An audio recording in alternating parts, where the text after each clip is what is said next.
My only daughter left her baby at my doorstep and vanished. A decade later she took me to the court. That was it. No explanation. No forwarding address. No phone number. Just my flesh and blood asking me to clean up another mess she couldn't handle. Except this wasn't a broken vase or a failed exam. This was a human life. What would you do if the child you raised with your last breath took you to court to ruin your life? Hi viewers, kindly tell us where you're watching from and what time it is. Warm welcome to the family, enjoy the story. I had just made the biggest mistake of my life, and no one knew, except him. That cold October night in Detroit, when I opened my door expecting maybe a lost delivery driver, I found something that would tear my family apart 10 years later. A shivering baby wrapped in a torn blanket, with nothing but a crumpled note that read, "Please forgive me, Mama. Keep her safe. I can't." My daughter had vanished, leaving behind her child and a grandmother who thought her hardest days were behind her. But sometimes life has other plans. Sometimes the people you love most become the ones who hurt you deepest. And sometimes, the truth you've been protecting someone from comes back to destroy everything you've built. Have you ever loved someone so much that you'd sacrifice everything for them, only to have them turn around and try to destroy you? Have you ever wondered what you'd do if your own child became your enemy? Because that's exactly what happened to me. And what I discovered in that courtroom, about why she really left that baby on my porch, changed everything I thought I knew about my own daughter. What would you do if the child you raised with your last breath took you to court to ruin your life? Stick around, because this story will challenge everything you believe about family, loyalty, and the lengths people will go to protect their darkest secrets. If you've ever felt betrayed by someone you trusted completely, hit that like button right now. This story is about to take you on a journey that will leave you questioning whether blood really is thicker than water. That October night started like any other. I was sitting in my old recliner, watching the evening news, when 3 sharp knocks echoed through my small Detroit apartment.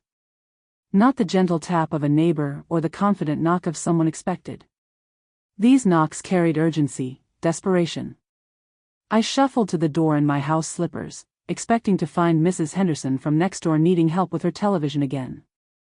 Instead, when I pulled back the chain and turned the deadbolt, cold air rushed in along with the soft whimpering of an infant. There, on my doormat, was a bundle wrapped in a faded pink blanket. My heart stopped. Inside that bundle was the tiniest baby I'd ever seen, maybe 3 months old, with dark curls peeking out from under a knitted cap that had seen better days.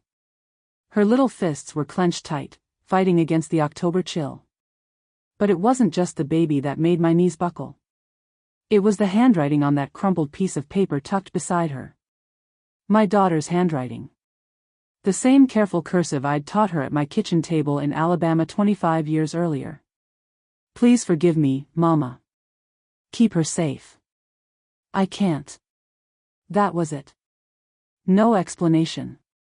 No forwarding address. No phone number. Just my flesh and blood asking me to clean up another mess she couldn't handle. Except this wasn't a broken vase or a failed exam. This was a human life. I scooped up that baby and looked down the empty hallway. My daughter was nowhere to be seen.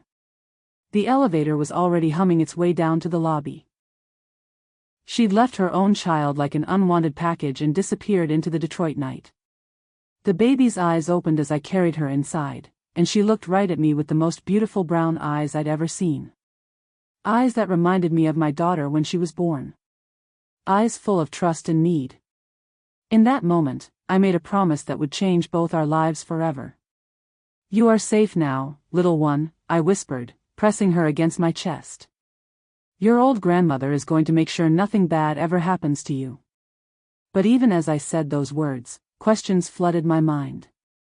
Why had my daughter left? Where had she been for the past 3 months? And why couldn't she keep her own baby safe? I'd raised my daughter to be strong, independent, proud. I'd moved from Alabama to Michigan to give her better opportunities than I'd had growing up in the South during the 60s. I'd worked double shifts at the hospital to put her through college. I'd supported her when she brought home that white boy from Ohio, even when his family made it clear I wasn't welcome at their dinner table. So how had it all gone so wrong? That first night, I barely slept. The baby cried every 2 hours, and each time I got up to feed her, I found myself staring out the window, hoping to see my daughter's silhouette under the streetlight. Hoping she'd change her mind and come back to explain everything. She never did. By morning, I knew I had a choice to make. I could call social services and let them handle this situation properly. Or I could step up and become a mother again at 68 years old, raising my granddaughter the way I'd raised my own daughter. Looking at that tiny face, feeling her small fingers wrap around mine, the choice was already made. But I should have trusted my instincts that first night. When something inside me whispered that my daughter wasn't just running from responsibility. She was running from something much more dangerous. Something that would follow us for the next 10 years, waiting for the perfect moment to surface. I named her Maya, after my grandmother who'd raised me when my own mother couldn't. Maya Johnson. She became my second chance at getting motherhood right.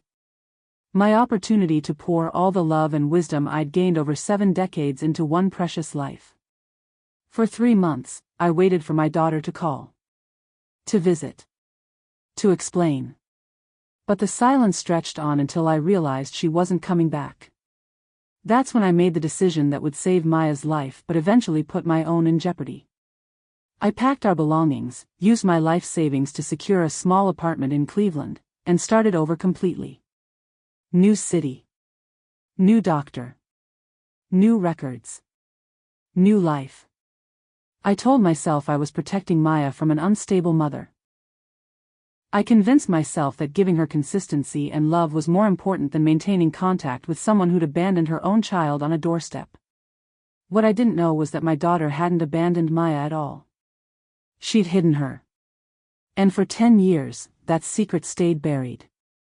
10 beautiful years of watching Maya take her first steps in our Cleveland apartment. 10 years of bedtime stories and scraped knees and parent-teacher conferences where I proudly sat in the front row. 10 years of believing I'd given her the stable life she deserved. Until the morning when my doorbell rang again, and this time it wasn't a baby waiting on the other side.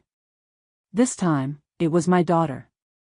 10 years older, dressed in an expensive suit, standing next to a man in a tie who introduced himself as her attorney. "Hello, Mama," she said, her voice steady and cold. "I've come for my daughter." That's when I learned that sometimes, the people you save your entire life for are the same people who'll try to destroy you. To understand how we got to that courtroom, you need to know where I came from. Because the strength I found to fight for Maya didn't come from nowhere, it came from surviving 68 years of a world that didn't want women like me to succeed. I was born in Montgomery, Alabama, in 1954, right in the heart of everything changing and nothing changing all at once. My mama cleaned houses for white families downtown while my daddy worked construction when he could find it. We lived in a shotgun house with paper-thin walls and dreams that felt too big for our circumstances. Growing up black in Alabama during the 60s meant learning early that you had to be twice as good to get half as much. It meant watching my mama come home exhausted every night, her knees aching from scrubbing floors, but still finding energy to help me with homework at the kitchen table. "Education is your way out, baby girl," she'd tell me, her finger tracing under each word as I read aloud. "Don't you ever let anybody tell you that you can't learn something because of what you look like." I believed her. I studied harder than anyone in my class, earned a scholarship to nursing school, and became the first person in my family to graduate college. But even with that degree in my hand, finding work in Alabama hospitals wasn't easy. They'd rather hire a white girl fresh out of high school than a qualified black nurse with honors. That's what drove me north in 1987. I was 33, pregnant with my daughter, and tired of fighting for respect I'd already earned. Detroit's hospitals were hiring, and they cared more about your skills than your zip code. I thought I was giving my unborn child a head start in life. My daughter, Lisa, was born that winter in a Detroit hospital room with windows facing the Detroit River. I held her tiny hand and promised her she'd never have to fight the battles I'd fought. She'd grow up in a place where her intelligence mattered more than her address. Where she could love whoever she wanted without asking permission. I kept that promise, maybe too well. Lisa grew up confident, beautiful, and bold in ways I'd never been allowed to be. She spoke her mind in classrooms where I would have stayed silent. She walked into rooms like she belonged there, because in her world, she did. When she started dating that college boy from Ohio, Michael, I bit my tongue even when his parents made their disapproval crystal clear. Even when they invited Lisa to family dinners but somehow never found space for me at their table. Even when I could see the weight of their judgment wearing her down. "Mama, they'll come around," Lisa would tell me after particularly tense visits to Columbus. "Love wins, right? Isn't that what you always taught me?" I'd nod and smile, but inside I worried. Love doesn't always win. Sometimes love gets crushed under the weight of other people's expectations.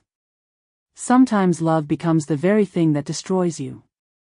Michael came from money, the kind of Ohio family that owned businesses and country club memberships. They had plans for their son that didn't include a black girl from Detroit, no matter how smart or beautiful she was. They tolerated Lisa the way you tolerate a phase you're waiting for your child to outgrow. The pressure started small. Comments about different backgrounds and challenges they'd face. Suggestions that maybe they should take some time to really think about the future. When those didn't work, the pressure got heavier. Lisa started coming home from Ohio visits quiet and withdrawn. She'd sit at my kitchen table, picking at the food I'd prepared, staring at nothing. "They think I'm not good enough," she finally admitted one evening after a particularly brutal weekend in Columbus. His mother actually asked me if I understood what I'd be putting their family through. My blood boiled, but I kept my voice calm. "Baby, you are more than good enough for any family. If they can't see that, it's their loss."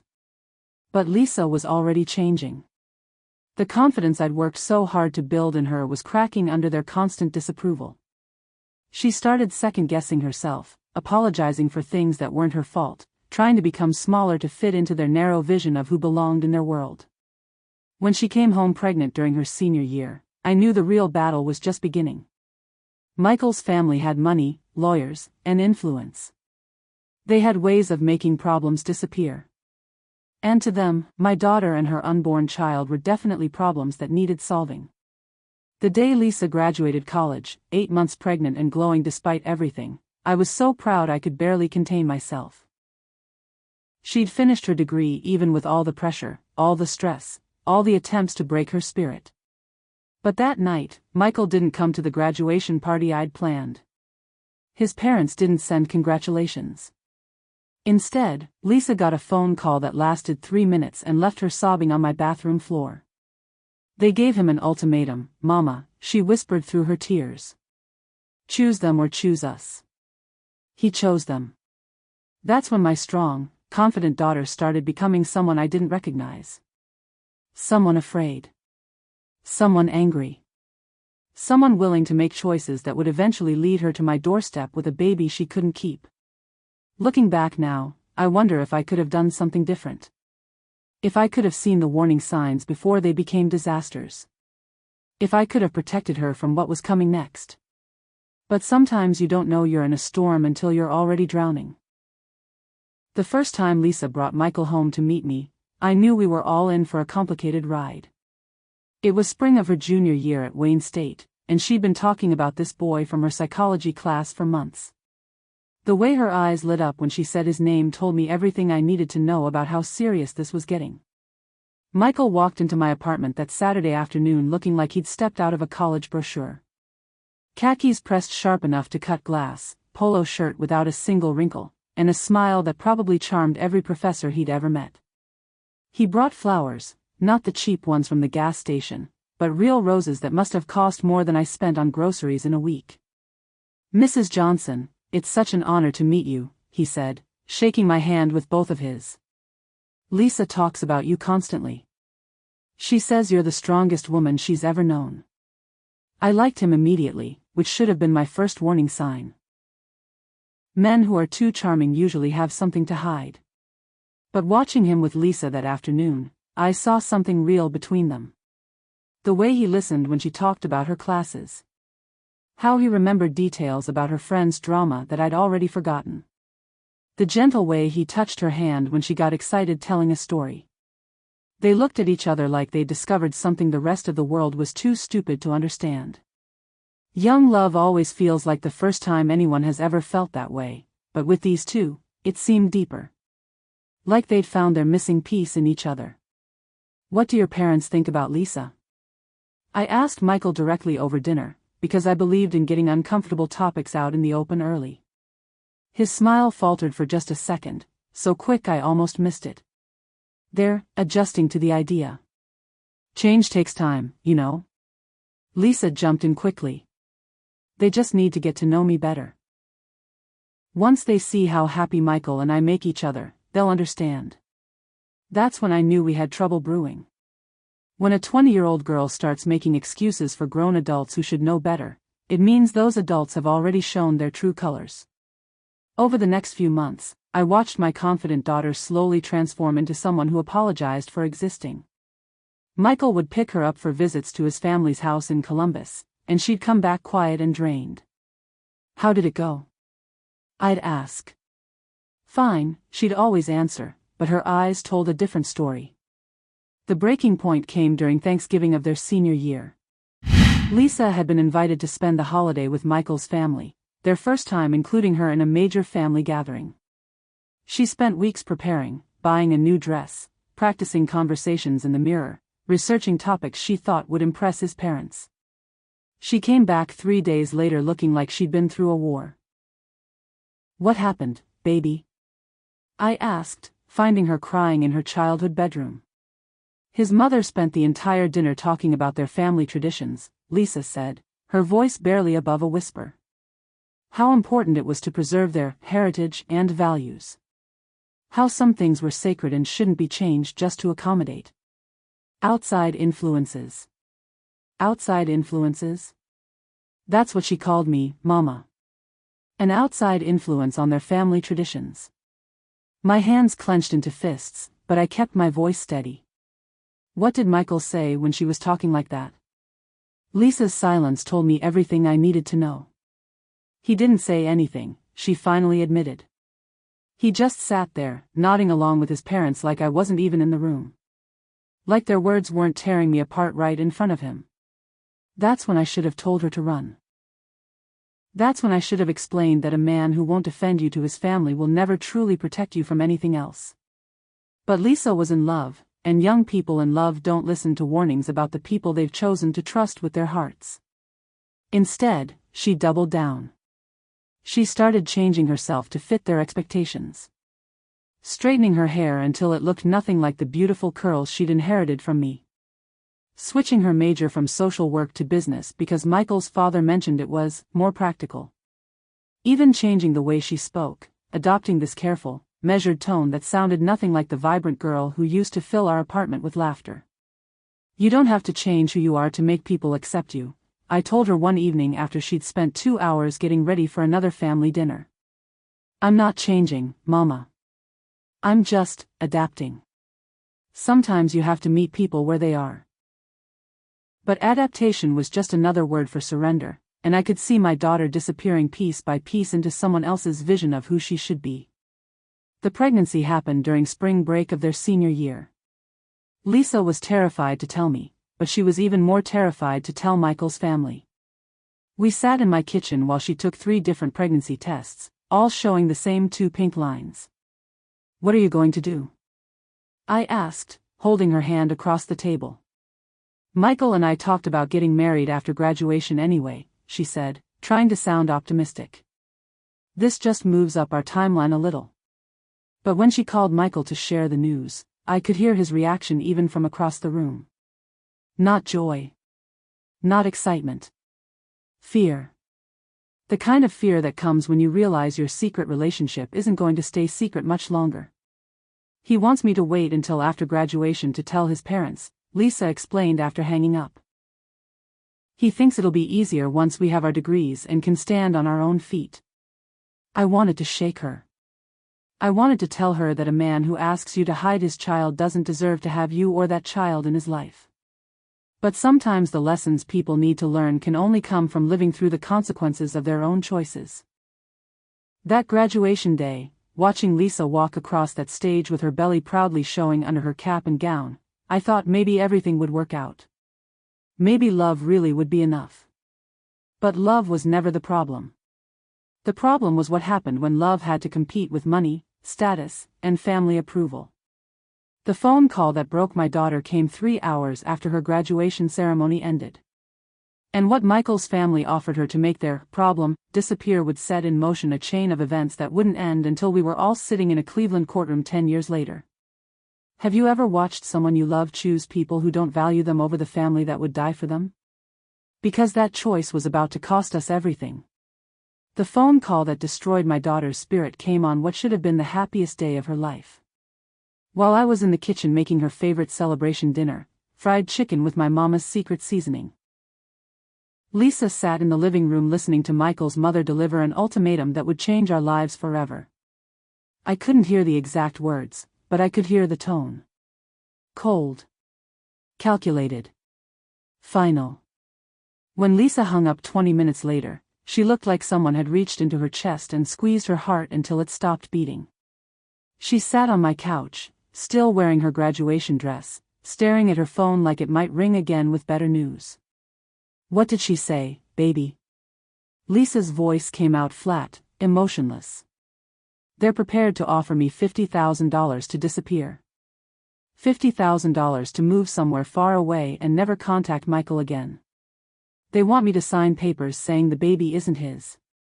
My fork clattered against my plate. They want you to what?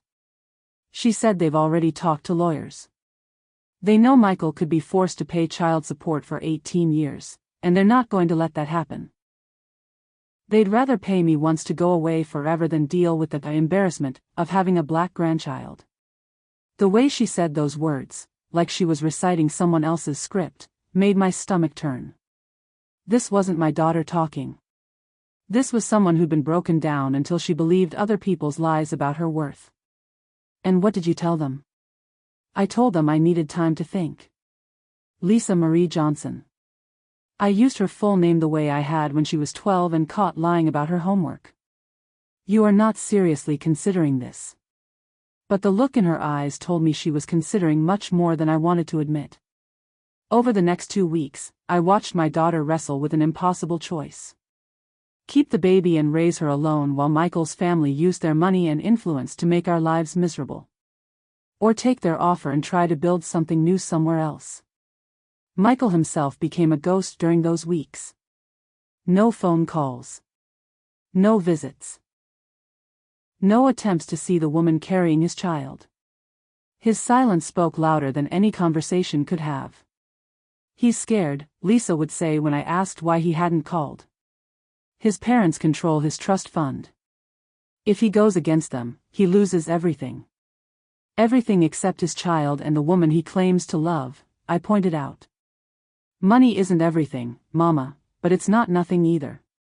How are we supposed to raise a baby with no support? How am I supposed to give her the life she deserves? Those questions kept Lisa awake at night.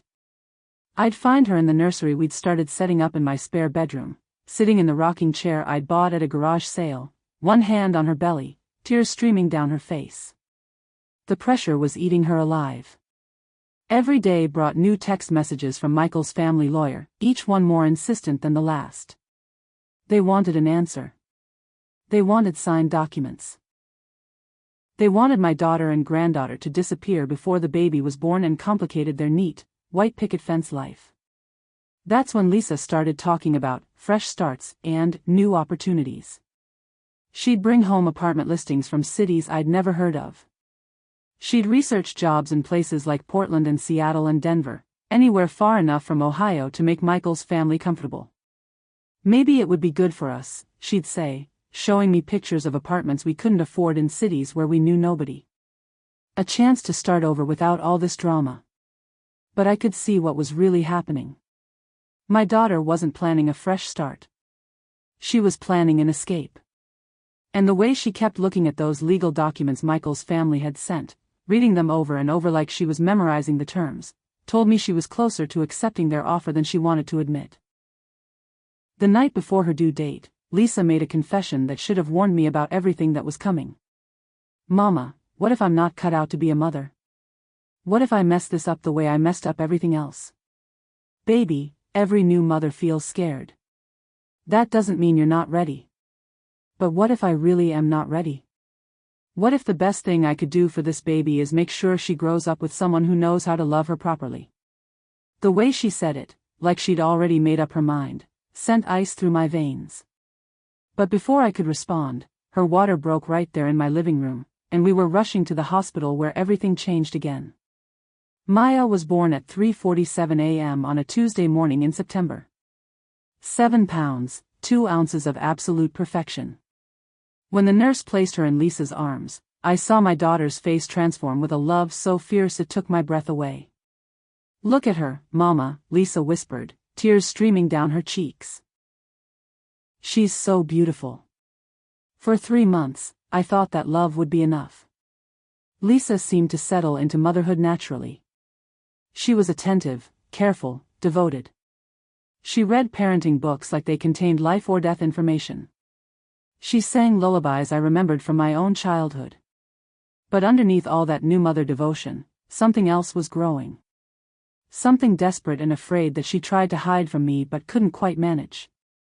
Late at night, when she thought I was asleep, I'd hear her on the phone with people whose voices I didn't recognize.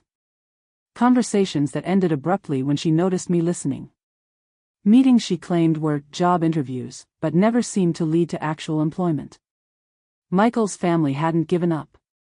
Their lawyer kept calling, their offer kept growing, and their threats about what would happen if she tried to claim child support kept getting more specific.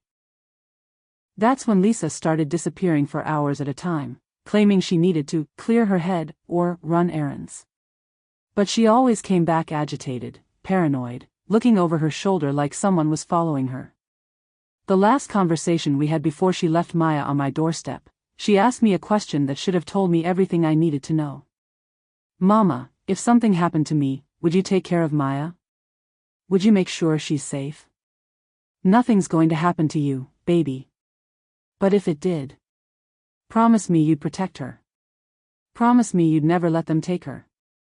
I promised, not knowing that within 48 hours, I'd be the only thing standing between my granddaughter and a family that saw her as a problem to be solved. And I definitely didn't know that 10 years later, my own daughter would be the one trying to take Maya away from me. Raising a baby at 68 is nothing like raising one at 33. My joints ached in ways I'd forgotten were possible. Those 2 a.m. feedings felt like they lasted forever when you're running on 3 hours of sleep and knees that creak every time you stand up. But Maya made it worth every sleepless night. She was the easiest baby I'd ever seen, which broke my heart because it meant she'd already learned not to expect too much from the world. She rarely cried unless she was hungry or needed changing. She'd lie in her crib, staring at the ceiling with those big brown eyes, like she was trying to figure out how she'd ended up with an old woman instead of her mother. The first time Maya smiled at me, really smiled, not just gas, I cried harder than I had the night Lisa left her. It happened during her morning feeding when she was about 6 weeks old. I was singing an old spiritual my mama used to hum while she worked, and Maya just looked up at me and grinned like I'd told her the funniest joke in the world. "There's my girl," I whispered, tears dropping onto her little forehead. "There's my beautiful girl." Money was tight those first few months. My nursing home salary barely covered rent and groceries for one person, let alone diapers and formula for a growing baby. I started picking up extra shifts on weekends, leaving Maya with Mrs. Henderson from next door when I couldn't find anyone else. The guilt ate at me. Here I was, working myself to exhaustion to provide for Maya, just like my mama had worked herself to exhaustion for me. I'd sworn I'd break that cycle, but circumstances had a way of making liars out of the best intentions. By winter, I was stealing hours of sleep whenever Maya napped, surviving on coffee and determination. My supervisor at work started asking if I was feeling all right. My coworkers noticed I was losing weight. But I couldn't afford to get sick, and I couldn't afford to slow down. That's when I made the decision that probably saved both our lives. "We're moving to Cleveland," I announced to Maya one February morning while she kicked her legs in her bouncy seat. Your great-aunt Dolores has been begging me to come stay with her, and I think it's time we took her up on that offer. Dolores was my late sister's best friend who'd become family over the years. She'd moved to Cleveland in the 80s and built a good life working for the school district. When I called her about our situation, she didn't hesitate. Bring that baby home, she said immediately. I've got a spare room and more love than I know what to do with. Moving to Cleveland felt like stepping into a different world. Dolores lived in a neighborhood where kids played on front porches and neighbors actually knew each other's names. Where Maya could grow up surrounded by people who looked like us and understood our struggles without needing explanations. More importantly, Cleveland meant distance from whatever Lisa was running from in Detroit.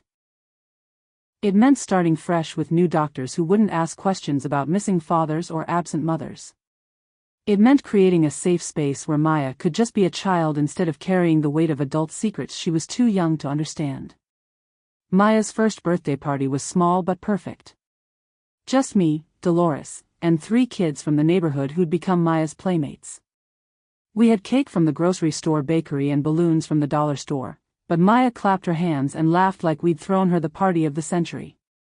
That night, after cleaning up wrapping paper and washing dishes, I sat in the rocking chair next to Maya's crib and watched her sleep. She'd grown so much in 12 months. Her baby fat was starting to thin out, revealing the strong jaw she'd inherited from Lisa and the determined chin that came straight from me. Your mama would be so proud of you, I whispered into the dark room.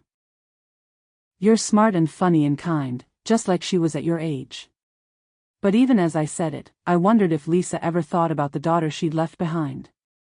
Did she remember Maya's birthday? Did she wonder about her first words or first steps? Did she regret the choice she'd made that October night? I was about to find out that she'd been thinking about Maya much more than I realized. The knock on Dolores's front door came exactly 1 year and 1 day after Maya's first birthday. Not the desperate pounding of someone in crisis, but the confident rap of someone who knew exactly what they wanted. I opened the door expecting to find a neighbor or maybe someone selling something. Instead, I found a man in an expensive suit holding an envelope with my name written across the front in handwriting I didn't recognize. Mrs. Johnson, I have some information about your daughter that you're going to want to see. He wasn't a lawyer or a police officer or anyone official. He was something else entirely, someone who'd been paid to find us and deliver news that would turn our peaceful Cleveland life upside down. Lisa's been looking for you, he said simply. And she's ready to come home.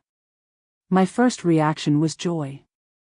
Pure, overwhelming relief that my daughter was alive and apparently well enough to hire someone to track us down. But that feeling lasted about 10 seconds, because the envelope he handed me contained photographs that made my blood freeze. Pictures of Maya and me at the playground. Pictures of us walking to the corner store. Pictures of us coming and going from Dolores's house. Someone had been watching us for months, documenting our daily routine like we were subjects in some kind of research project. How long has she been having us followed? I asked, my voice barely steady. Long enough to know that you've built a good life here. Long enough to decide she wants to be part of it. But something in his tone told me Lisa's idea of being part of it wasn't what I hoped it would be. And the last photograph in that envelope, Maya playing happily in our backyard, completely unaware she was being watched, made me realize that our peaceful days were numbered. The storm I'd been protecting Maya from for 2 years was finally catching up with us. And this time, there was nowhere left to run. Cleveland became our sanctuary. For 8 beautiful years, Maya and I built something I'd never had before, a peaceful life where every day didn't feel like a battle we might lose.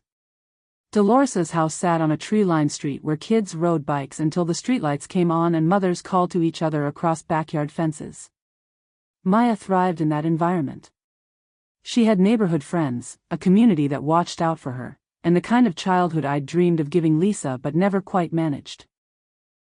By the time Maya turned 3, she was calling me Gigi and had claimed the spare bedroom as her kingdom. Dolores spoiled her rotten, buying books and puzzles and dress-up clothes that filled the house with laughter and imagination. For the first time in years, I felt like I could breathe without worrying about what crisis was waiting around the corner. I found work at Sunset Manor, a nursing home on the east side that paid better than anything I'd found in Detroit. The residents loved Maya during the few times I had to bring her to work. She'd sit quietly in the break room, coloring pictures for Mr. Williams who had no family, or reading her picture books to Mrs. Garcia who missed her own granddaughters. "That child has an old soul," my supervisor, Patricia, would say. "She's been through something, hasn't she?" I'd nod but never elaborate. The less people knew about our situation, the safer we were. Maya started preschool when she turned 4, and watching her skip into that classroom on her first day made me feel like I'd finally done something right. She was confident, curious, friendly with the other kids. Everything Lisa had been before the world tried to convince her she wasn't enough. But even in our happiest moments, I stayed alert. Every phone call made my heart race. Every knock on the door sent me to the window first, checking to see who might be waiting outside. The fear of Lisa returning never completely left me, even as the years passed and Maya grew from toddler to little girl to the bright 8-year-old who helped me fold laundry on Sunday afternoons. "Gigi, why don't I have a daddy like the other kids?" Maya asked one evening while we were making dinner together. I'd been dreading this question since the day she'd learned to talk. "Some families look different, sweetheart. Some kids live with their mommies and daddies, some live with just one parent, and some, like you, live with their grandmother who loves them more than all the stars in the sky. But where is my mommy? Your mommy had to go away before you could remember her. But she loved you very much, and that's why she made sure you'd be safe with me." It wasn't exactly a lie, but it wasn't the whole truth either. How do you explain to an 8-year-old that her mother chose money over motherhood? How do you tell a child that she was considered a problem by people who'd never even met her? Maya seemed satisfied with my answer, but I could see the wheels turning in her little mind. She was smart, too smart sometimes, and I knew the questions would only get harder as she got older. The phone call started on a Tuesday morning in March, just before Maya's 9th birthday. Unknown numbers that rang 3 times and hung up. Different area codes, but always the same pattern. 3 rings. Silence. Dial tone. "Probably telemarketing," Dolores said when I mentioned it. "You know how they are these days." But something about the timing felt wrong. Always during the day when Maya was at school. Always when I was alone in the house. Like someone was checking to make sure I was still there. After 2 weeks of this, I started keeping a log. The calls came every Tuesday and Friday, always between 10 a.m. and noon. Always exactly 3 rings. Never a voice, never a message, just the sound of someone listening to make sure I answered. Then Maya came home from school with a story that made my blood run cold. "Gigi, there was a lady outside my school today asking Mrs. Peterson about me." I stopped folding towels and turned to face her completely. "What kind of lady?" She was pretty. She had long dark hair like mine, and she asked Mrs. Peterson which kid was Maya Johnson and if my family ever came to school events. My hands started shaking. What did Mrs. Peterson tell her? She said she couldn't give out information about students and told the lady to go to the main office if she had questions. But Gigi, the lady knew my name. She knew I was in 3rd grade. How did she know that stuff? That night, after Maya went to bed, I called the school and spoke to Mrs. Peterson directly. The woman was well-dressed, professional-looking, she explained. She claimed to be doing research for a childhood development study, but something felt off. She was too interested in Maya specifically, asking about her home life and family structure. Did she leave a name? She did, but when I called the number on her business card later, it was disconnected. I thanked Mrs. Peterson and hung up, but I couldn't shake the feeling that our safe little world in Cleveland was about to be invaded by the past I'd worked so hard to leave behind. 2 days later, the envelope appeared under our front door. No postmark, no return address, just my name written in block letters across thick white paper. Inside were 3 things that made my knees buckle: a recent photograph of Maya walking into her school, a copy of her birth certificate, and a handwritten note that said, "She's beautiful." Just like her mother. We need to talk. I knew then that our 8 years of peace were over. Someone had found us, someone who knew exactly who we were and where we lived. And something told me this was just the beginning of a game I didn't know I'd been playing. The question was, who was watching us, and what did they want with my granddaughter? The next few months turned into a chess game where I couldn't see my opponent's pieces. More photographs appeared under our door, Maya at the park, Maya walking home from school, Maya and me grocery shopping at the corner market. Someone was documenting our entire life, but they stayed invisible, always one step ahead of my attempts to catch them. I started varying our routes home from school. I'd park in different spots when picking Maya up. I even convinced Dolores to walk with us sometimes, hoping extra eyes might spot whoever was tracking us. But the photos kept coming, each one proving that changing our routine wasn't enough to shake our mysterious watcher. Maya's teacher, Mrs. Peterson, became my unofficial ally in keeping watch. She'd call if anyone unusual showed up asking questions. She'd make sure Maya never left the building with anyone except me or Dolores. But even with all our precautions, I could feel someone circling us like a predator waiting for the perfect moment to strike. "Gigi, are we in trouble?" Maya asked one afternoon when she caught me peeking through the blinds for the 100th time that week. "No, sweetheart. Gigi's just being extra careful these days." "Careful about what? How do you explain surveillance to a 9-year-old without terrifying her? How do you tell a child that someone might be planning to take her away from the only family she's ever known?" "Sometimes adults have to watch out for things that kids don't need to worry about," I said, pulling her onto my lap. "That's what grandmothers are for." Maya seemed satisfied with that answer, but I could see her becoming more observant. She'd noticed cars that followed us too long. She'd mentioned strangers who seemed to be paying too much attention to us at the store. My little girl was developing survival instincts that no child should need. The breakthrough came on a Friday afternoon in November. Maya burst through the front door with excitement I hadn't seen in weeks. "Gigi. Guess what happened at school today?" "What, baby?" "A man came to our classroom during art time. He said he was a substitute teacher, but Mrs. Peterson looked confused because she didn't know he was coming. He kept asking us questions about our families, like who we lived with and if our parents worked downtown." My blood turned to ice. "What did you tell him?" "I didn't tell him anything. Mrs. Peterson made him leave and went straight to the principal's office. But Gigi, he knew my name. He called me Maya before Mrs. Peterson even introduced anyone. That weekend, I made a decision that probably saved both our lives. I moved us out of Dolores's house and into a small apartment across town, closer to my job at the nursing home. I told Maya we needed our own space, but really, I needed to see if our watchers would follow us to a new address. They did. The first photograph appeared under our new door within a week. Maya playing in our new backyard, completely unaware that someone with a telephoto lens was capturing her every move. But this time, the photograph came with something else. A phone number written on the back in that same block handwriting. "Call if you want this to stop." I stared at that number for 3 days before I found the courage to dial it. The voice that answered was professional, calm, and completely unfamiliar. "Mrs. Johnson. We've been waiting for your call." "Who is this? What do you want with my granddaughter?" "We represent interested parties who would like to arrange a meeting. Nothing formal, nothing threatening. Just a conversation about Maya's future." "Maya's future is with me." "Of course. But there are some things you should know about her mother's whereabouts. Things that might change your perspective on what's best for the child." The way he said, "the child."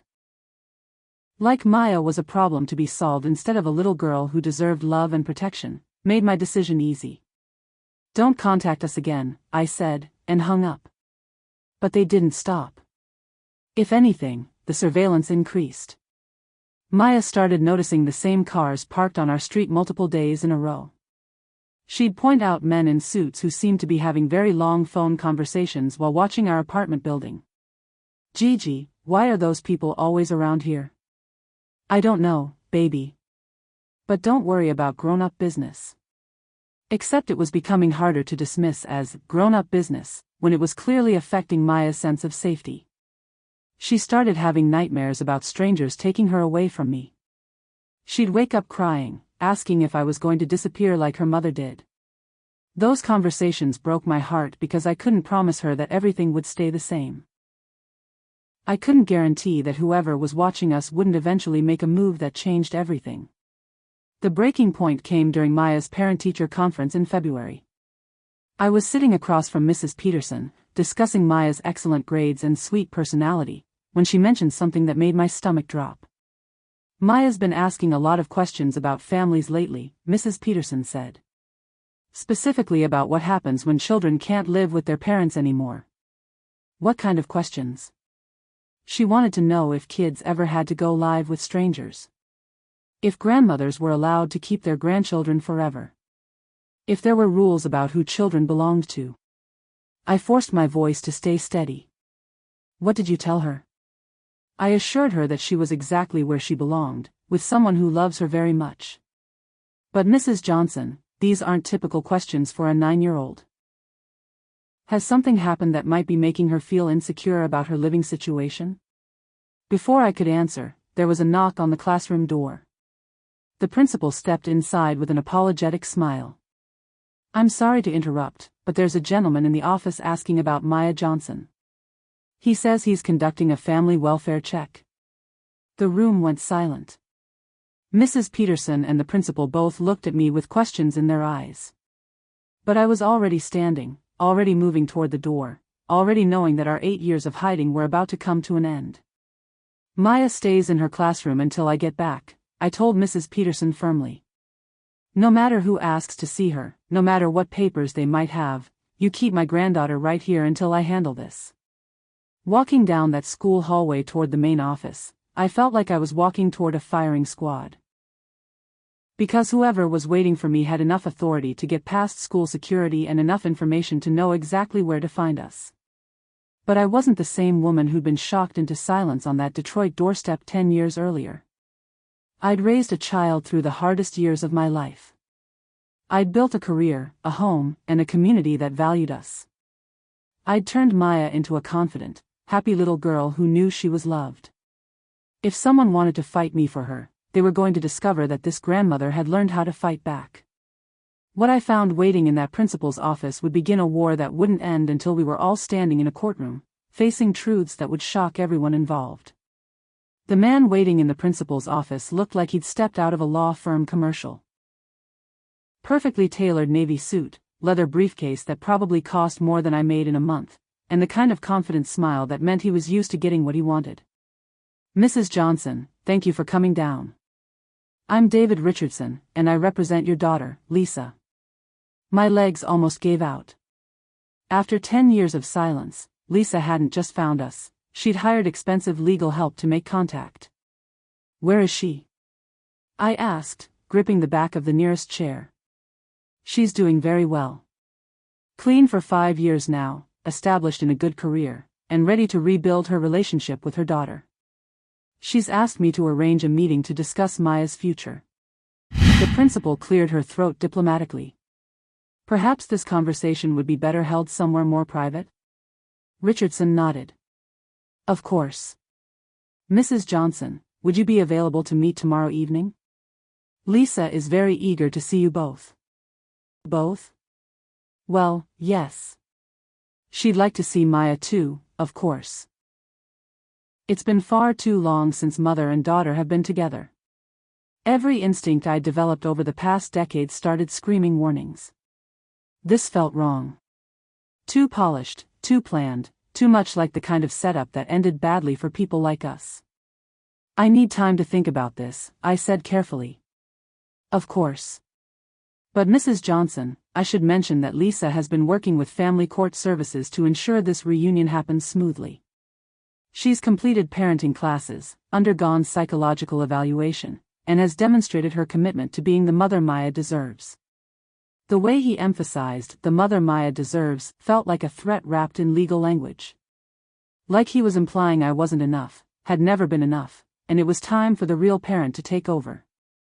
Maya is perfectly happy where she is, I said firmly. I'm sure she is. You've done an admirable job under difficult circumstances. But surely you understand that a child belongs with her mother when that mother is capable of providing proper care? There it was. The polite version of, step aside, old woman, and let the real parent handle this. I excused myself from that meeting with promises to consider their request, but my mind was already racing ahead to worst-case scenarios. If Lisa had lawyers and court services backing her, what did I have? What rights did a grandmother have when the mother decided she wanted her child back? That evening, after Maya was asleep, I called the one person I knew who might have answers. Dolores, I need the name of a good lawyer. What kind of trouble are we talking about? I explained about Richardson's visit, about the photographs, about Lisa's sudden reappearance after a decade of silence. Dolores listened without interrupting, but I could hear her sharp intake of breath when I finished. Baby, this sounds like more than just a mother wanting to reconnect. This sounds like a custody battle brewing. But Maya's been with me for 10 years. Doesn't that count for something? It should. But biological parents have rights that can be hard to fight, even when they've been absent. You need someone who specializes in family law, and you need them fast. The lawyer Dolores recommended was a woman named Carmen Martinez who worked out of a small office downtown. When I called her the next morning, she agreed to see me immediately. Bring any documentation you have, she said. Birth certificates, medical records, school enrollment papers. Anything that shows you've been Maya's primary caregiver. Sitting in Carmen's office that afternoon, spreading 10 years of Maya's life across her desk, I felt like I was preparing for war. Because that's exactly what this was becoming. The good news is that you have a strong case, Carmen said after reviewing everything. You've provided stable housing, healthcare, education, and emotional support for a decade.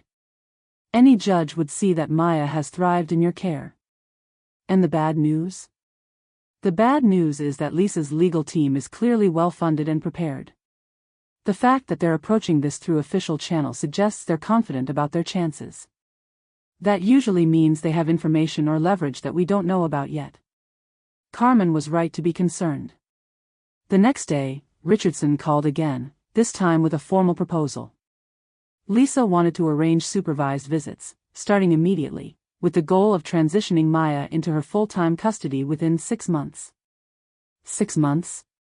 I repeated, sure I'd misheard. It's a very reasonable timeline, Richardson said smoothly. Long enough for Maya to adjust to having her mother back in her life, but not so long that it disrupts the bonding process unnecessarily. What if Maya doesn't want to leave me? Children are remarkably adaptable, Mrs. Johnson. Especially when they're reunited with their biological parent in a stable, loving environment. The word biological hit like a slap. Like everything I'd done for the past 10 years meant nothing because I wasn't the one who'd given birth to Maya. That weekend, I finally had to tell Maya the truth about why strangers were asking questions and why lawyers were suddenly interested in our family. Your mother would like to meet you, I said gently, choosing my words carefully. Maya's reaction wasn't what I expected. Instead of excitement or curiosity, she looked terrified. Does that mean I have to leave you? We're going to do everything we can to make sure that doesn't happen. But what if she makes me? What if she's my real mom and I have to go with her even if I don't want to? The fact that my 9-year-old granddaughter was already thinking in terms of legal obligations and forced separation told me this situation had moved far beyond a simple family reunion. Maya clung to me that night, afraid to sleep in her own bed. She made me promise 3 times that I wouldn't let anyone take her away while she was sleeping. The fear in her voice broke something inside me that I wasn't sure could ever be fixed. But I wasn't going down without a fight. If Lisa wanted Maya back, she was going to have to prove she deserved her. And based on what I'd seen so far, the surveillance, the legal maneuvering, the 10 years of silence, I had serious doubts about what kind of mother she'd become. What I didn't know was that Lisa's legal team had already prepared for my resistance. And the evidence they'd been gathering about my fitness as Maya's guardian was about to turn our lives upside down in ways I never saw coming. The day Lisa came back into our lives, Maya was at school learning about fractions and I was at Sunset Manor helping Mr. Williams with his physical therapy. Normal Tuesday morning activities that felt safe and predictable and completely under my control. Until my phone rang at 11:23 a.m. with a number I didn't recognize. Mama? That voice. 10 years older, more confident, but unmistakably my daughter's voice. I had to sit down in the middle of the hallway, my legs suddenly unable to support my weight. Lisa? I'm in Cleveland. I'm outside your apartment building right now, and I'd like to see you. To see both of you. My supervisor noticed me gripping the wall for support and rushed over. Mrs. Johnson, are you all right? I waved her away, focusing on the phone call that was about to change everything. You can't just show up after 10 years and expect. I know I have no right to ask for anything, Lisa interrupted. But Mama, I'm clean. I'm stable. I have a good job and a place to live, and I'm ready to be the mother Maya deserves. Maya doesn't know you exist. That's my fault, and I'm ready to fix it. But I need your help to do this right. Against every protective instinct screaming in my head, I agreed to meet her. But not at our apartment where Maya might come home and find a stranger claiming to be her mother. We agreed to meet at the coffee shop downtown after I got off work. I called in a favor and left Sunset Manor 2 hours early, claiming a family emergency. Which wasn't really a lie, this definitely qualified as an emergency, even if I wasn't sure what kind yet. Lisa was already sitting at a corner table when I walked into grounds for coffee at 4:30 that afternoon. For a moment, I didn't recognize her. The last time I'd seen my daughter, she'd been 22 years old, hollow-eyed and desperate. The woman sitting across from me was polished, professional, wearing clothes that probably cost more than my monthly rent. Hello, Mama. I slid into the chair across from her, studying her face for signs of the broken girl who'd left her baby on my doorstep. She looked healthy. Well-rested. Successful, even. But something behind her eyes felt calculated, like she'd rehearsed this entire meeting. You look good, I said honestly. Thank you. Recovery has been a long process. But I'm proud of where I am now. Where exactly is that? What have you been doing for 10 years while I raised your daughter? Lisa pulled out her phone and showed me pictures. A nice apartment in Columbus. An office with her name on the door. Awards and certificates from various professional organizations. I'm a family counselor now, she said. I specialize in helping parents who've struggled with addiction rebuild relationships with their children. Ironic, I know, but it's given me insight into how to do this right. The irony wasn't lost on me. My daughter had become an expert in family reunification while abandoning her own family for a decade. Why now? I asked. Maya's been without you for 10 years. She's happy, settled, thriving. Why disrupt that now? Because I finally have something to offer her. Stability, resources, opportunities. I can give her things you can't, Mama. Private school, college fund, travel, experiences. Don't you want those things for her? There it was. The subtle suggestion that loving Maya wasn't enough if I couldn't provide expensive opportunities. The implication that my working-class life was somehow shortchanging my granddaughter. Maya has everything she needs. But does she have everything she deserves? Does she know she has a trust fund waiting for her? Does she know her father's family has been trying to reach out? Does she know there are opportunities available to her that go far beyond what either of us could provide alone? My head snapped up. Michael's family? The same family that wanted to pay you to disappear? Lisa's expression shifted, becoming harder, more determined. People change, Mama. Situations evolve.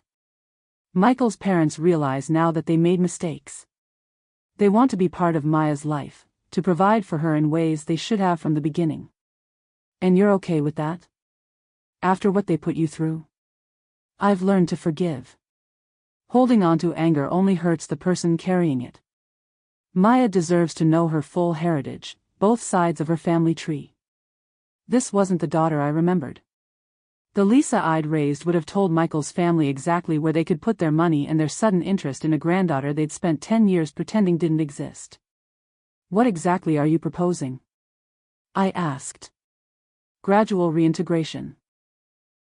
Starting with visits, building up to extended stays, eventually transitioning to full custody. Carmen Martinez has been very helpful in outlining how this could work smoothly for everyone involved. My blood froze. You know, I've been talking to Carmen. Mama, I know a lot of things. I know Maya's school schedule, her favorite foods, her best friends' names. I know you've been struggling financially, working double shifts to afford her violin lessons. I know you love her, but love isn't always enough. The way she said it, like she'd been watching us for months, collecting information, building a case, made me realize this wasn't a mother's emotional reunion with her child. This was a strategic operation designed to take Maya away from me with as little resistance as possible. I need time to process this, I said, standing to leave. Of course. But Mama, I should mention that I've already filed preliminary paperwork with family court. Not to be aggressive, just to ensure we have legal framework for Maya's transition. She deserves to know her mother, and I deserve the chance to prove I've changed. Walking back to my car, I felt like I'd just been told I had a terminal illness. Everything looked the same buildings, same people, same evening traffic, but nothing would ever be the same again. Lisa wasn't asking for permission to see Maya. She was informing me that she'd already set wheels in motion to take her back. And based on everything I'd seen and heard that afternoon, she had resources and planning that I couldn't compete with. But she'd underestimated one crucial thing: Maya wasn't just my granddaughter anymore. She was my daughter in every way that mattered. And I'd fight anyone, including my own flesh and blood, to protect her from being used as a pawn in someone else's game. The war for Maya's future was about to begin. And I was determined to win. The man in the principal's office introduced himself as Detective Marcus Webb from Child Protective Services. Not police, but close enough to make my hands shake as I shook his. Mrs. Johnson, I want to assure you this is just a routine follow-up. We've received some concerns about Maya's living situation and need to conduct a standard welfare assessment. Concerns from who? I can't disclose the source, but someone has reported that Maya may be living in an unstable environment. Nothing serious, just questions about supervision during work hours and whether she's receiving adequate educational support. My mind raced back to Lisa's smug confidence that afternoon. She'd already filed paperwork with family court, and now CPS was knocking on doors. This wasn't coincidence. Maya is perfectly fine. She's an honor student with perfect attendance. Ask any of her teachers. I'm sure she is. But we still need to complete our assessment. Would it be possible to speak with Maya briefly? Absolutely not. The words came out harder than I intended. Not without my lawyer present. Detective Webb raised his eyebrows. That's certainly you're right, but it might raise more questions than it answers. This really is just a conversation to ensure Maya's well-being. Mrs. Peterson stepped in diplomatically. Maya's in class right now anyway. Perhaps we could schedule something more convenient for everyone? I grabbed onto that lifeline. Yes. Schedule something. Through my attorney. Walking back to Maya's classroom, I felt like the school hallways were closing in around me. Everything familiar suddenly felt dangerous. Even Mrs. Peterson was looking at me differently, like she was wondering what I might be hiding that required lawyers and official visits. Maya was working on a math worksheet when I appeared in her doorway. She looked up with that bright smile that always made my day better, completely unaware that strangers were discussing her future in offices across town. Ready to go home, Gigi? Ready when you are, sweetheart. But as we walked to the car, I noticed Maya glancing around more than usual. She'd learned to be watchful over the past few months, and now even a routine pickup felt charged with tension. Was that man asking about me? She said as we buckled our seatbelts. What makes you think that? Mrs. Peterson looked worried when she came back to class. And you look worried now. 9 years old and already reading adults better than most grown people. Maya had inherited survival instincts from both sides of her family tree. Some people have questions about our family, I said carefully. But that's normal. Families get questions sometimes. Are they going to make me go somewhere else? The directness of her question caught me off guard. Maya wasn't asking about possibilities anymore. She was asking about specific threats to our life together. Nobody's going to make you do anything you don't want to do. Promise? I looked at her in the rearview mirror, my granddaughter who trusted me to protect her from a world that suddenly felt full of people who wanted to rearrange her life without asking her opinion. I promise I'll fight for you no matter what. That night, I called Carmen Martinez and left an urgent message. Then I called Dolores and asked her to come over after Maya went to sleep. If we were heading into a legal battle, I needed allies who understood what we were up against. Dolores arrived with a bottle of wine and the kind of determined expression that meant she was ready for war. Tell me everything, she said, settling into my kitchen chair like she planned to stay all night. I walked her through the entire day, Richardson's polished confidence, Detective Webb's routine questions, Lisa's sudden transformation into a successful professional with expensive lawyers and family court backing. This doesn't smell right, Dolores said when I finished. People don't hire attorneys and file court papers for emotional reunions. They do that when they're planning to take something. But what if she really has changed? What if she's genuinely ready to be Maya's mother? Then why all the surveillance? Why the legal pressure instead of just asking to meet her daughter? This feels like a hostile takeover, not a family reunion. Dolores was saying everything I'd been thinking but afraid to voice. Because admitting Lisa's return might be calculated instead of emotional meant accepting that my own daughter was willing to traumatize Maya to get what she wanted. There's something else, I said quietly. She mentioned Michael's family. Said they want to be involved now. Dolores set down her wine glass hard enough to make it ring against the table. The same people who tried to pay her to disappear? The ones who wanted nothing to do with Maya when she was born? She said people change. That they realize they made mistakes. Or they realize Maya's old enough now to be useful to them somehow. Rich families don't suddenly develop grandparent feelings after 10 years unless there's something in it for them. We sat in silence for a few minutes, both of us thinking about scenarios we didn't want to consider. Maya's trust fund that Lisa had mentioned. Educational opportunities that came with strings attached. A 9-year-old girl who might become a pawn in games played by people with more money and power than we could imagine. What do I do? I asked finally. You document everything. Every phone call, every visit, every photograph that shows up under your door. You prepare for the worst and hope for the best. And you remember that Maya's voice matters in all this. She's 9 years old. She's 9 years old and smart enough to know when adults are lying to her. If this goes to court, her opinion will carry weight. Make sure she understands what's happening age appropriately, but don't try to protect her from reality. She needs to know what she's choosing between. That conversation with Dolores marked the end of our peaceful life in Cleveland. From that night forward, everything we did was preparation for a battle that none of us had asked for but all of us were going to have to fight. Carmen Martinez called me back at 6 a.m, which told me everything I needed to know about how serious this situation had become. We need to meet today. Lisa's legal team filed additional paperwork yesterday afternoon, and there are some things you need to know. What kind of things? The kind we should discuss in person. Can you come in before Maya gets home from school? I called in sick to work for the first time in 3 years and drove downtown with a stomach full of dread. Carmen's office felt different this time, less like a consultation and more like a war room. They're not just seeking custody, Carmen said without preamble. They're alleging that you've been an unfit guardian. Emotional instability, financial inadequacy, failure to provide proper medical care. The words hit me like physical blows. That's completely false. Maya's medical records prove. I know. But they have evidence to support their claims.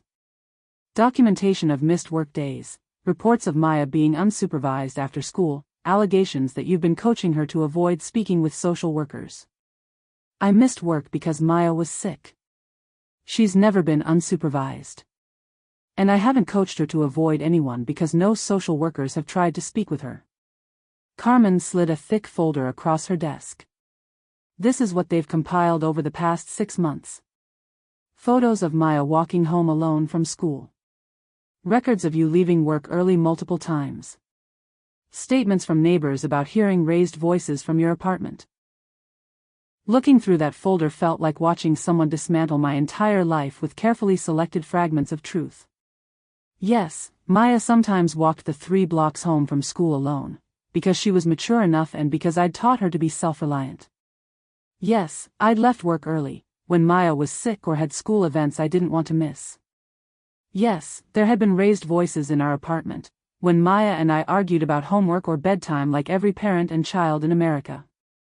But presented through Lisa's legal lens, these normal aspects of raising a child looked like negligence and instability. How did they get all this information? Professional investigators. Lisa's backing goes deeper than just expensive lawyers. Someone with serious resources wants Maya in that family's custody. Michael's family? That would be my guess. Wealthy families don't like loose ends, and a granddaughter they've ignored for 10 years represents a significant loose end. Carmen was right, but understanding the strategy didn't make it easier to fight. I was a nursing home aide going up against people who could afford private investigators and teams of lawyers. The playing field wasn't just uneven, it was vertical. What are our options? We fight back with documentation of your own. Medical records showing Maya's excellent health. School reports proving her academic success. Character witnesses who can testify to your dedication as her guardian. And we hope the judge sees through their manipulation. Hope. This isn't going to be easy. They have resources we don't. But they also have weaknesses we can exploit. Such as 10 years of abandonment. Lisa can claim she's changed, but she can't erase the fact that she disappeared when Maya needed her most. We emphasize stability, consistency, and Maya's clear preference to stay with you. That evening, I faced the hardest conversation of my life.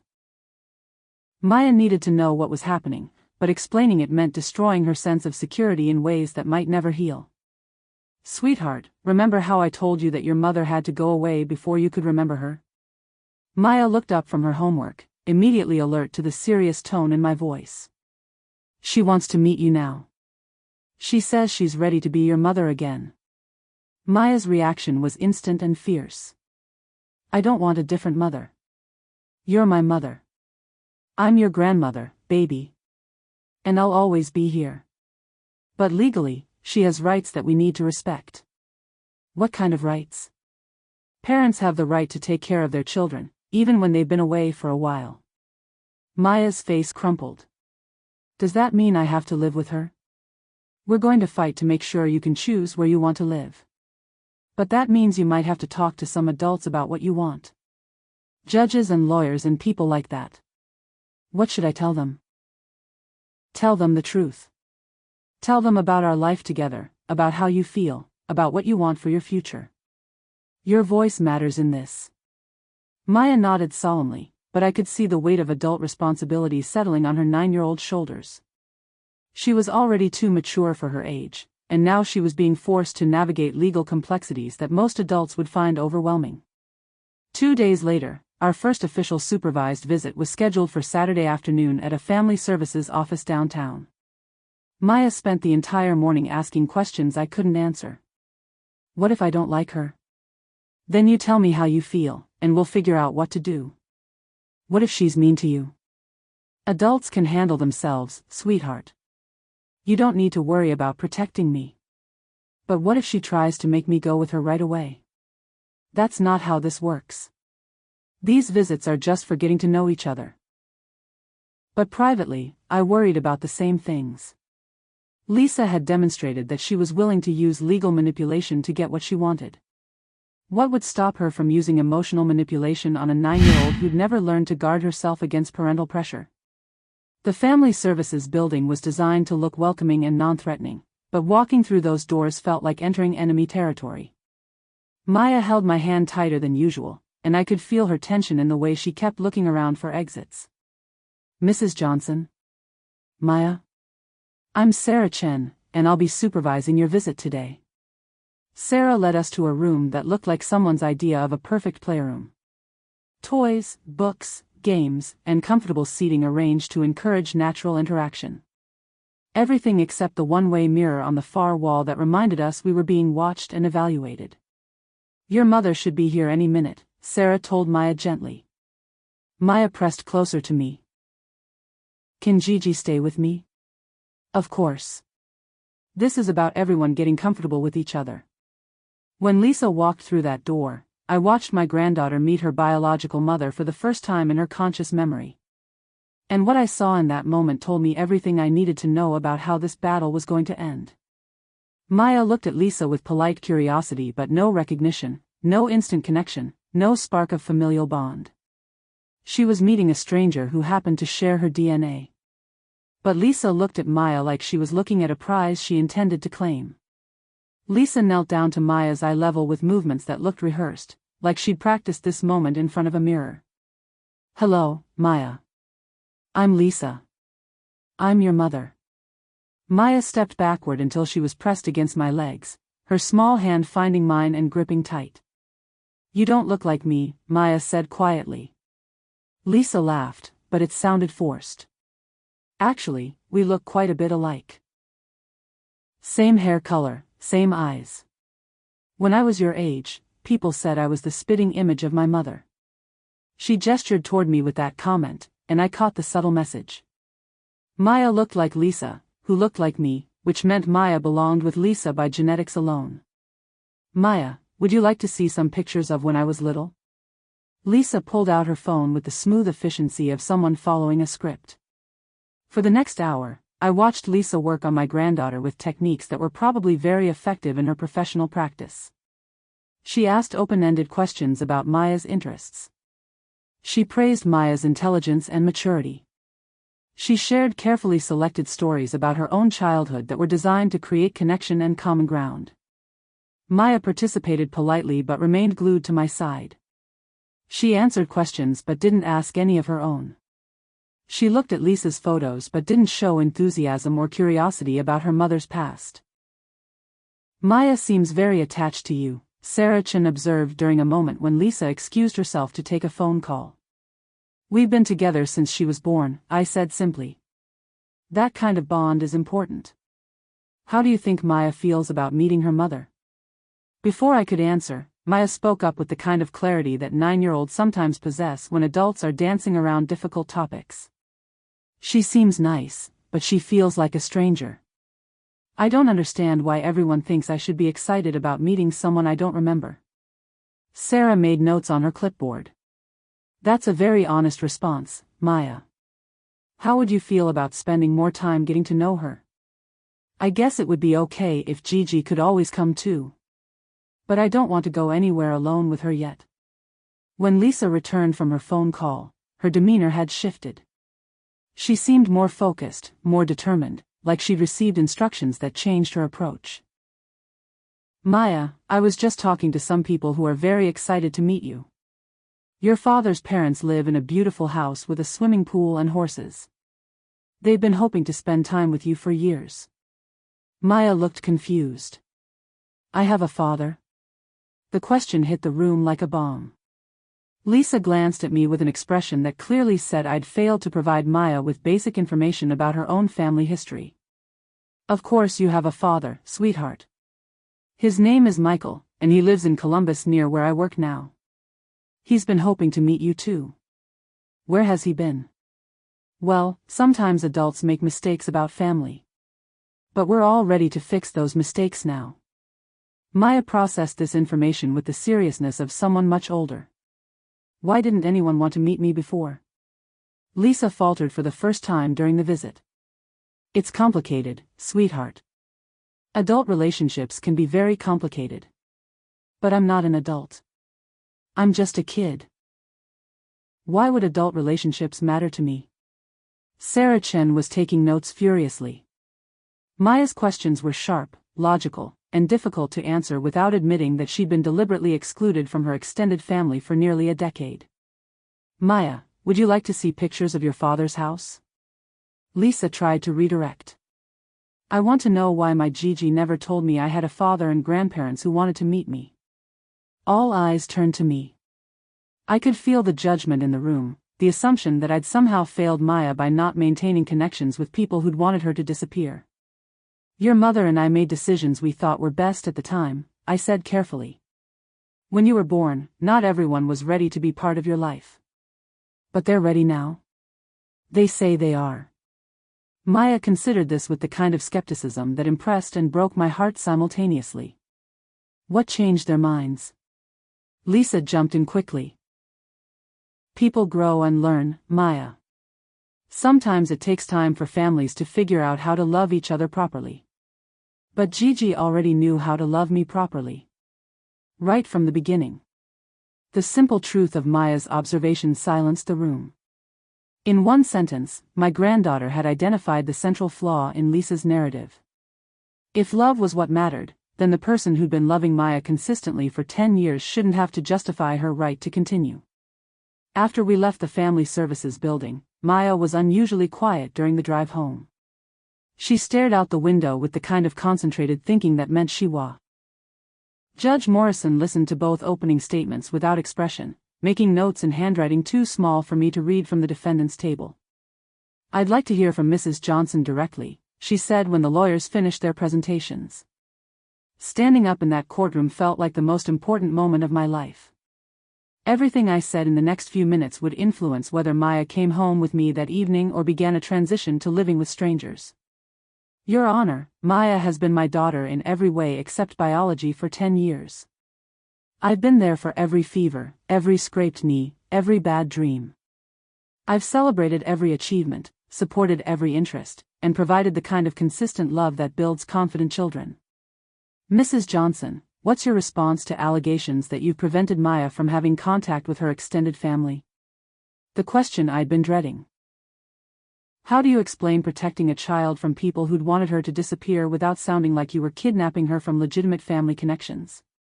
Your Honor, when Maya was born, her father's family offered money for her to be placed for adoption. They made it clear they didn't want her in their lives. I made decisions based on protecting Maya from rejection and instability. But people can change their perspectives over time. Don't you think Maya has the right to know her full family history? Maya has the right to be loved consistently and unconditionally. She's had that with me for 10 years. I can't guarantee she'll have that with people who've already shown they're willing to walk away when things get complicated.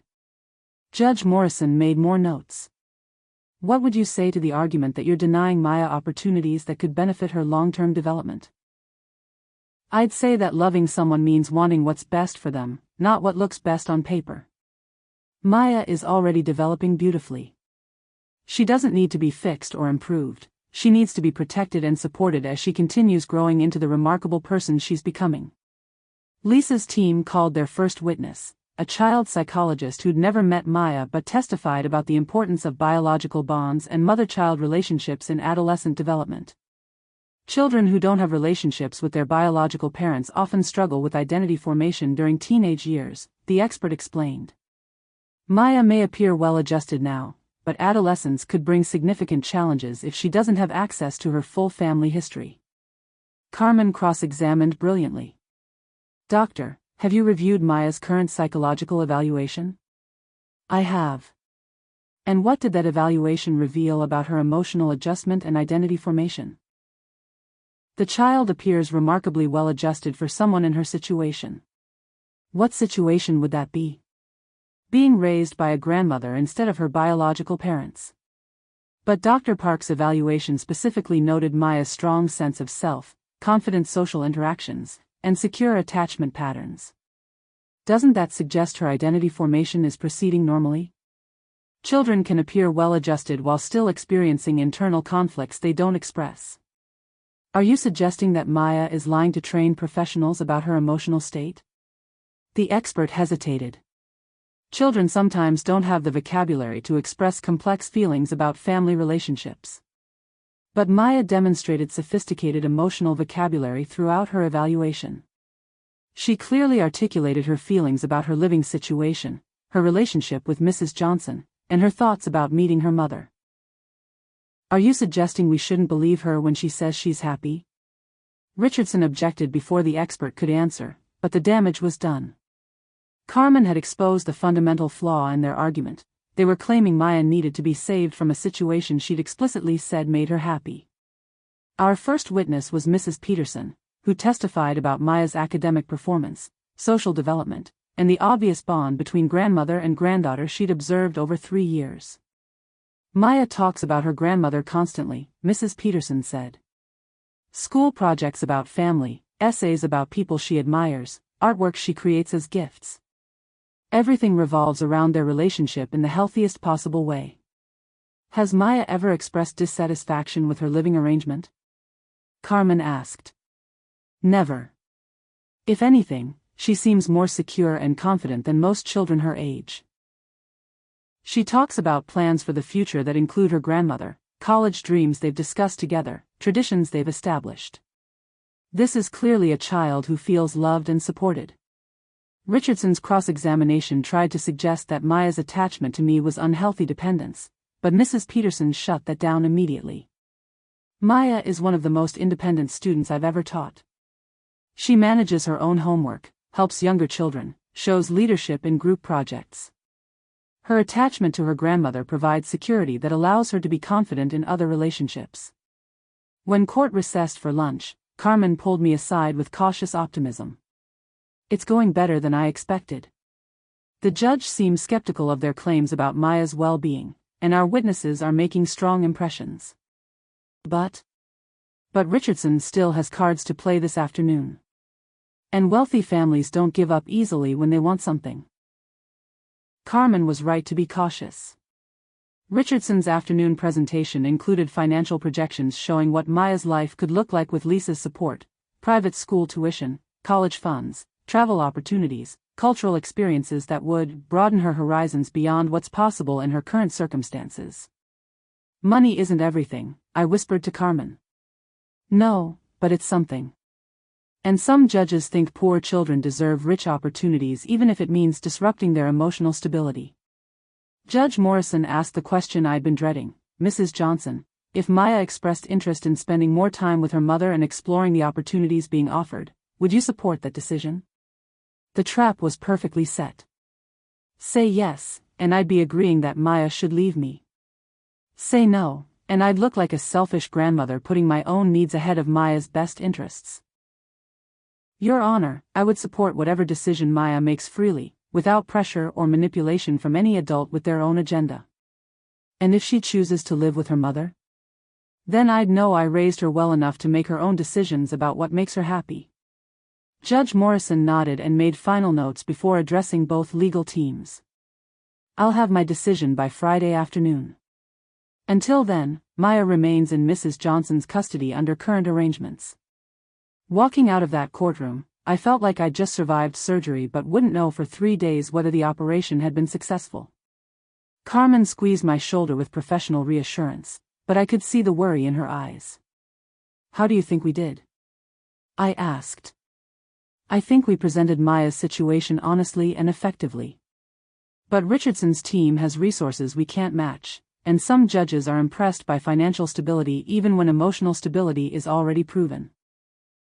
That evening, Maya asked the question that had been building for weeks. "Gigi, what happens to us if the judge says I have to live with my mother?" "Then we figure out how to stay connected no matter what. Love doesn't disappear because of court decisions." "But would I still see you?" "I'll fight for that right until my last breath."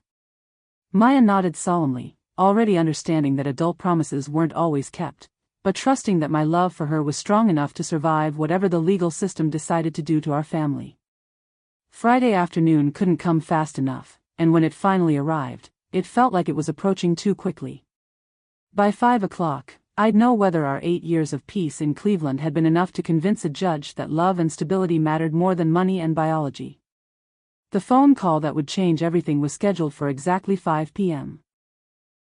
Carmen would call with Judge Morrison's decision, and our lives would either continue as they'd been or be rearranged by people who'd never seen Maya laugh at my terrible jokes or watched her help elderly residents at the nursing home or witnessed the absolute trust in her eyes when she told me about her dreams for the future. Whatever happened next, Maya and I would face it together. Because that's what we'd been doing for 10 years, and court decisions couldn't change the fact that we belonged to each other in ways that went deeper than any legal document could reach. Gigi, did my mother leave because she didn't want me? I pulled over into a parking lot because this conversation was too important to have while driving.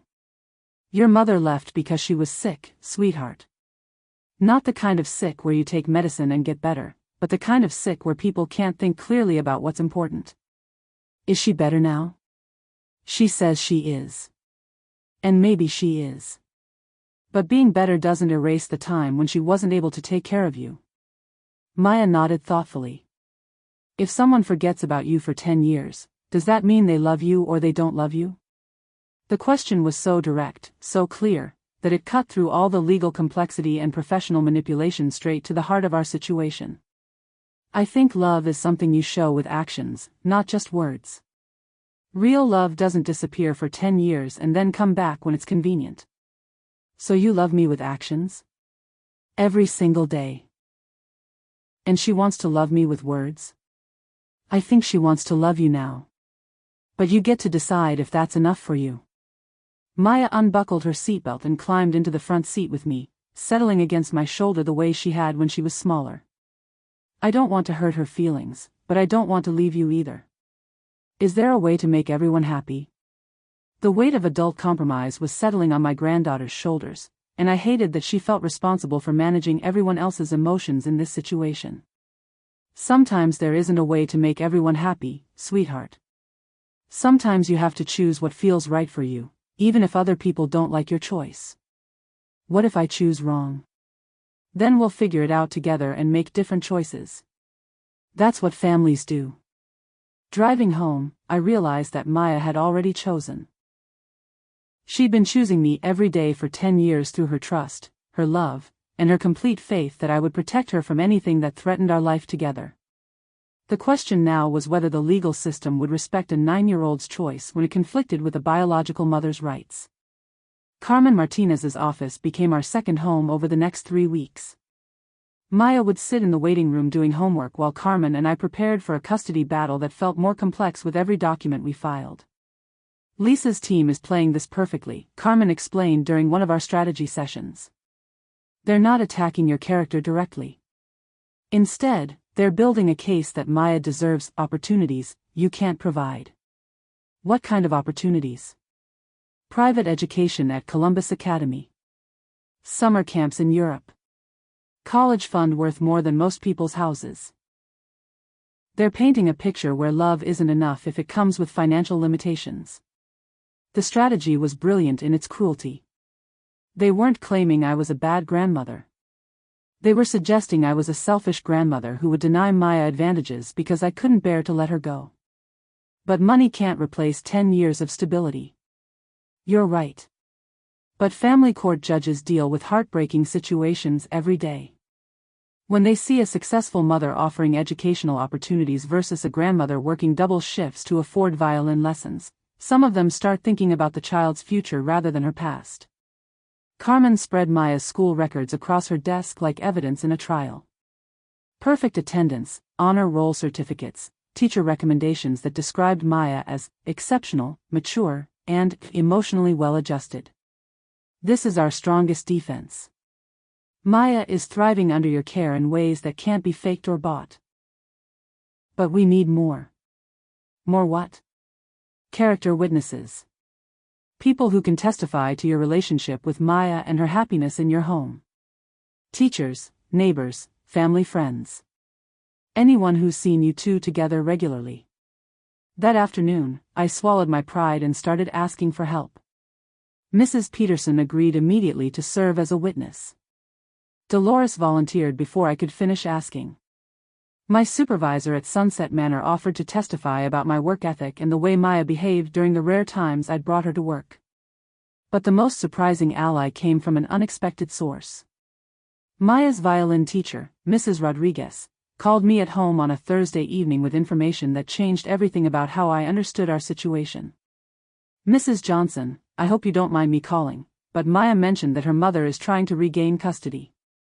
"Yes, it's been a difficult time for all of us.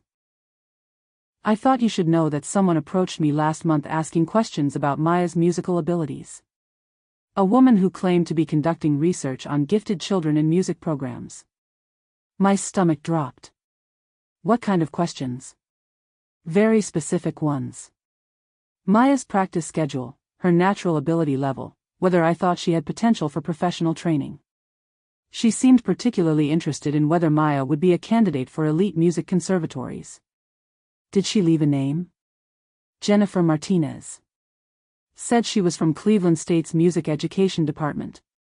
But when I called the university to follow up, they'd never heard of her." Another piece of the puzzle clicked into place. This wasn't just about Lisa wanting her daughter back. Someone was evaluating Maya's potential value, her intelligence, her talents, her suitability for the kind of opportunities that wealthy families invested in. "Mrs. Rodriguez, would you be willing to document this conversation for our lawyer?" "Absolutely." "And Mrs. Johnson? I've been teaching music for 23 years. I've seen children from all kinds of backgrounds and family situations.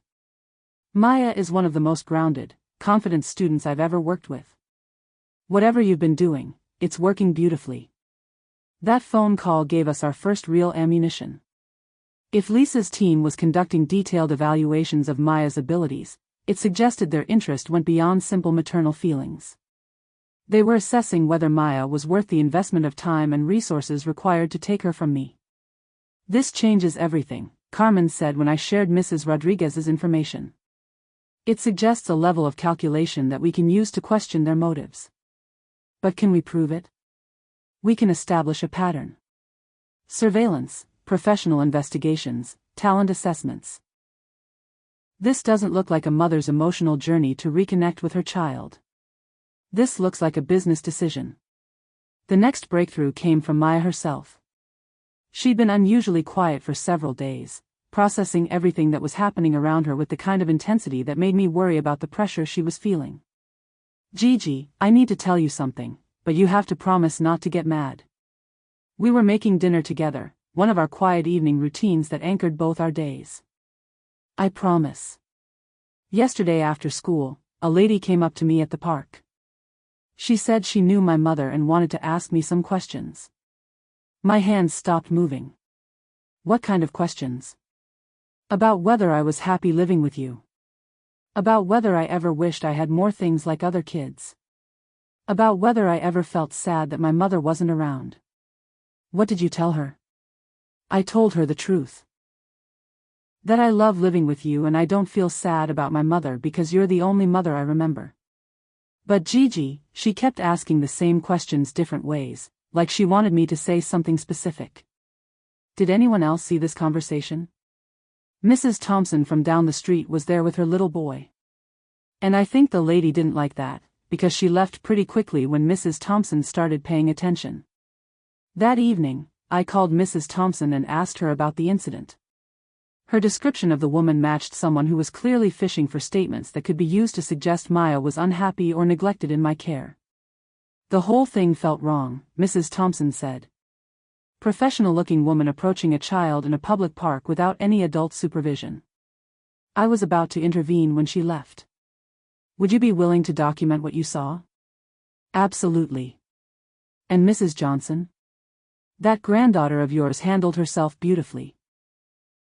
Polite but careful, smart enough not to say anything that could be twisted around later. Carmen was right about Maya's intelligence being both our greatest asset and our biggest challenge. Smart enough to navigate adult manipulation, but young enough that she shouldn't have to. They're getting desperate, Carmen said when I shared the park incident. Approaching Maya directly suggests their legal strategy isn't working as smoothly as they'd hoped.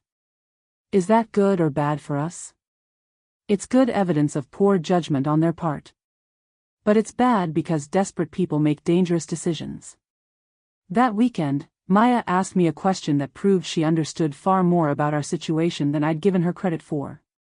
Gigi, if the judge says I have to live with my mother, will you still be my Gigi? Forever and always, no matter what happens. Even if she tries to make you disappear like she did? The sophistication of Maya's question. Her understanding that Lisa might try to cut me out of her life entirely, showed me that my granddaughter was already thinking several moves ahead in this chess game. Nobody can make love disappear, sweetheart. And nobody can change the fact that you'll always be my granddaughter. But privately, I knew that custody battles could result in grandparents being completely cut off from grandchildren. If Lisa won full custody, she could legally prevent me from seeing Maya ever again.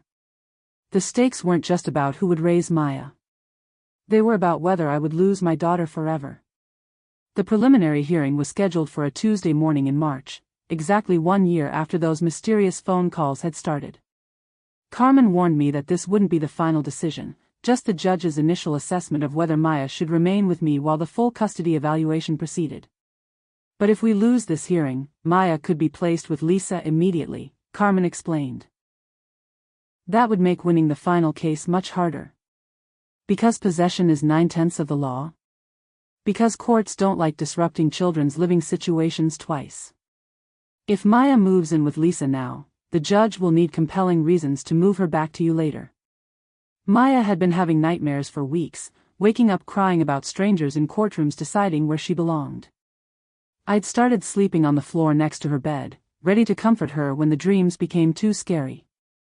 What if they make me talk to the judge? She asked one morning over breakfast. Then you tell the truth about how you feel and what you want. What if I say the wrong thing? There is no wrong thing, sweetheart. Your feelings are your feelings. But I could see the weight of adult decisions crushing her 9-year-old spirit. She'd started biting her nails, something she'd never done before. Her grades remained perfect, but Mrs. Peterson reported that Maya seemed anxious and distracted in class. This is exactly what we were afraid of, I told Carmen during one of our preparation sessions. The legal process itself is traumatizing Maya more than anything Lisa did by abandoning her. I know. But we have to see it through. If we withdraw now, Lisa gets Maya by default. 2 days before the hearing, Carmen called with news that made my stomach clench. Lisa's team has subpoenaed Maya's medical records, school files, and psychological evaluation results. What psychological evaluation? The one they're requesting as part of the custody proceedings. Maya will need to be assessed by a court-appointed psychologist to determine her emotional well-being and attachment patterns. You mean a stranger is going to question my granddaughter about her feelings and use her answers to decide where she lives? It's standard procedure in contested custody cases involving children Maya's age. Nothing about this felt standard. Nothing about forcing a happy, stable child to justify her living situation to strangers felt like justice. The psychological evaluation took place on a Friday afternoon in a sterile office that smelled like disinfectant and fear. Dr. Jennifer Park was kind but clinical, asking Maya questions that seemed designed to uncover trauma that didn't exist. Maya, tell me about your relationship with your grandmother. She's the best person in the world. She takes care of me and teaches me things and makes me feel safe. Do you ever feel angry with her? Sometimes when she makes me clean my room or won't let me stay up late. But that's normal, right? What about your mother? How do you feel about meeting her? Maya considered this carefully. She seems nice, but I don't know her. It feels weird when people expect me to love someone I just met. Do you think you could learn to love her if you spent more time together? Maybe. But I already love Gigi, and I don't want to hurt her feelings by loving someone else more. Dr. Park made notes after every response, and I wondered how Maya's honesty would be interpreted by adults who were looking for specific answers to predetermined questions. After the evaluation, Maya was exhausted and clingy. She insisted on helping me make dinner, staying close enough to touch my arm or hand every few minutes, like she needed constant reassurance that I wasn't going anywhere. Did I say the right things? She asked while we were washing dishes. You said true things. That's all anyone can ask. But what if the truth isn't what they want to hear? The question showed how much Maya had absorbed about the adult world's capacity for rejecting inconvenient truths. She understood that her preferences might not matter if they conflicted with what powerful people had already decided. Sunday evening, Carmen called with Dr. Park's preliminary findings. It's mostly positive for us. Maya shows strong attachment to you, excellent emotional adjustment, and clear preferences about her living situation. But there are some concerns. What kind of concerns? Dr. Park noted that Maya seems to feel responsible for protecting your feelings. She's worried about hurting you by showing any interest in her mother or extended family. That's not true. I've encouraged her to be honest about everything. I believe you. But the report suggests that Maya's loyalty to you might be preventing her from exploring other relationships that could be beneficial. Beneficial to who? That's exactly what we need to argue in court. Maya's emotional health is perfect exactly as it is.